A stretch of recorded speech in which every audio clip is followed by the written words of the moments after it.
திண்டுக்கல் புனித மரியன்னை மேல்நிலைப்பள்ளி வீரமாமுனிவர் கவின் கலை கழகம் மாணவர்களிடம் உள்ள பல்வேறு கலை திறமைகளை வளர்த்து வருகிறது.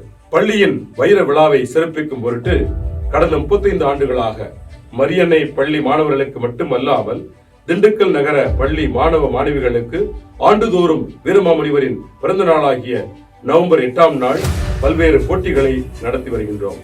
பேச்சு, கட்டுரை, கவிதை, பாடல், ஓவியம், வினாடி வினா, குழு நடனம், தனி நடிப்பு முதலான பல்வேறு போட்டிகளை நடத்துகிறது. ஒவ்வொரு ஆண்டும் திண்டுக்கல் நகரில் உள்ள 30க்கும் மேற்பட்ட பள்ளிகளில் இருந்து மாணவ மாணவிகள் போட்டிகளில் கலந்து கொள்ள வருகின்றார்கள். இந்த ஆண்டு வீரமாமுனிவரின் 342வது பிறந்தநாள் விழா சிறப்பிக்கப்பட்டது. போட்டியாளர்களுக்கான போட்டி, அந்த ஆண்டிற்கான பொது தலைப்பு ஆகிய விதிமுறைகளை முன்னரே அறிவுறுத்துகின்றோம். முதலாம் இடம் பெறும் பள்ளிக்கு வைர விழா நினைவு சுழற் கோப்பையாக முழுவதும் வெள்ளியாலான கோப்பையும், 2ஆம் இடம் பெறும் பள்ளிக்கு வீரமாமுனிவர் கவின் கலை கழக சுழற் கோப்பையும் வழங்கப்படுகின்றன. போட்டிகளில் வெற்றி பெறும் மாணாக்கருக்கு கேடயம், பரிசு, சான்றிதழ் ஆகியன வழங்கப்படுகின்றன. போட்டிகளில் பங்கேற்கும் அனைத்து மாணாக்கருக்கும் பங்கேற்பு சான்றிதழ், சிற்றுண்டி வழங்கப்படுகின்றன. பள்ளி மாணவ மாணவியர்களுக்கு கலை போட்டிகள் நடத்தி பள்ளிக்கு சுழற் கேடயம் வழங்கும் பள்ளிகள் தமிழகத்தில் ஒரு சில பள்ளிகளே உண்டு. ஆனால் தொடர்ந்து 35 ஆண்டுகளாக வழக்கமான உற்சாகத்துடன் போட்டிகளை நடத்துகிறது சேசு சபை கல்வி நிறுவனமான திண்டுக்கல் புனித மரியன்னை மேல்நிலை பள்ளி என்பதை பெருமையுடன் தெரிவிக்கிறோம். இனிவரும் காலங்களிலும் வீரமாமுனிவர் கவின் கலை கழகத்தின் சாதனை பயணம் தொடர வாழ்த்துகிறோம். வீரமாமுனிவர் என்று அழைக்கப்படுகின்ற தைரியநாதர். இவரது இயற்பெயர் ஜோசப் கான்ஸ்டன்டைன் பெஸ்கி. பிறப்பு 1680ஆம் ஆண்டு நவம்பர் திங்கள் 8ஆம் நாள். இறப்பு 1742ஆம் ஆண்டு பிப்ரவரி திங்கள் 4ஆம் நாள். பிறந்த ஊர் இத்தாலி நாட்டின் காஸ்டிலிகிலியோன் என்னும் ஊர். 1709இல் இயேசு சபை அர்ப்பணியாளராக பணியேற்கிறார். 1710இல் தமிழகம் வருகிறார். இவர் 23 நூல்களை இயற்றியுள்ளார். இவரது மொழிபெயர்ப்பு நூல்கள் திருக்குறள், தேவாரம், திருப்புகழ், நன்னூல், ஆத்திச்சூடி ஆகிய நூல்களை மொழிபெயர்த்து அவற்றை உலகறிய செய்தவர் வீரமாமுனிவர். தமிழில் எழுத்து சீர்திருத்தம் மேற்கொண்டவர். தேவாவரி காப்பியத்தை படைத்தவர். இது 3 காண்டங்களையும் 36 படலங்களையும் 3615 பாடல்களையும் கொண்டது. தமிழின் முதல் அகராதியான சதுர அகராதியை படைத்தவர். தொன்னூல் விளக்கம் எனும் இலக்கண நூலை இயற்றியவர் வீரமாமுனிவர். சிற்றிலக்கியங்கள், உரைநடை நூல்கள், பரமார்த்த குரு கதைகள், மொழிபெயர்ப்பு நூல்களை படைத்துள்ளார். தமிழ் வளர்த்த சான்றோரில் ஈடு இணையில்லாத சிறப்பு பொருந்திய இயேசு சபை அருட்பணியாளராம் வீரமாமுனிவரின் பெயரால் அமைந்த கவின் கலை கழகம் திண்டுக்கல் புனித மரியன்னை மேல்நிலை பள்ளியின் முத்தான கழகம்.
மனிதனின் மகத்துவம். சாகட்டும் சாதிவெறி, மாயட்டும் மதவெறி, போகட்டும் இது இந்த பூமியை விட்டு, வாழட்டும் மக்கள் சரிசமமாய்.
தமிழுக்கு ஒரு மிகப்பெரிய அந்தஸ்தை ஏற்படுத்தியவர் வீரமாமுனிவர்.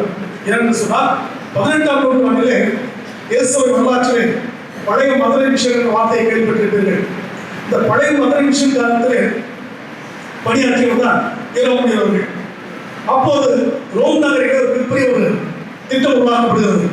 தமிழ்நாட்டில் வந்து பணி செய்யக்கூடிய அருந்தந்தை என்ற அரசு சகோதரர்கள் ரோம் நகரில் தங்கி தமிழ் கற்றுக்கொண்டு அதன் பிறகுதான் தமிழகம் வர வேண்டும். இப்படி சூழ்நிலை இருந்தது. அப்படிப்பட்ட சூழ்நிலையின் காரணமாக அவர்கள் பயன்படுத்திய பல நூல்களில் வீரமாமுனிவர் எழுதிய நூல்கள் வெளிப்படுத்தக்கிறார்.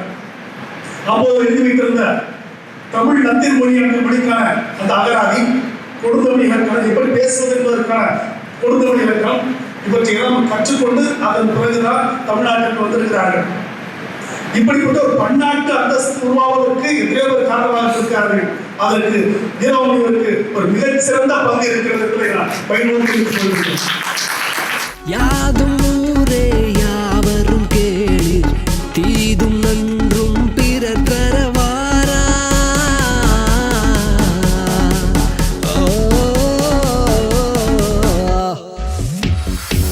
யாதும் ஊரே யாவரும் கேளீர், தீதும் நன்றும் பிறர் தரவாரா. யாதும் ஊரே யாவரும் கேளீர், தீதும் நன்றும் பிறர் தரவாரா.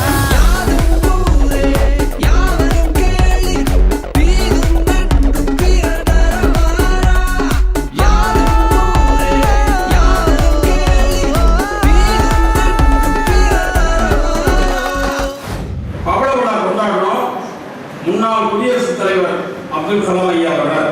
நேரம் பாதுகாப்பு எதுவும் இல்லை.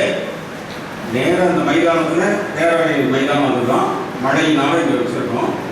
வந்த உடனே அவர் சொன்ன வார்த்தை உங்களுக்கெல்லாம் அதை கேள்விப்பட்டிருக்க மாட்டேங்கிறதுக்காக மீண்டும் மீண்டும் சொல்கிறேன்.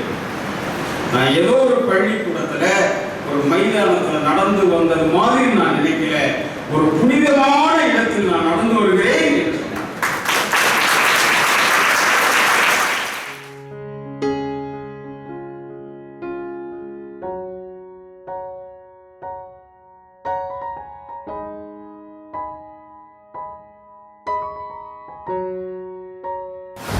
ஒரு 30 வயதிலே இங்கே வந்தவர் தமிழுக்கு அவர் ஆற்றிய பணி என்பது சொல்லி மாறாது. தமிழ் எழுத்துக்களிலே அவர் செய்த சீர்திருத்தம் என்பதுதான் அவர் செய்த தலையாய பணி.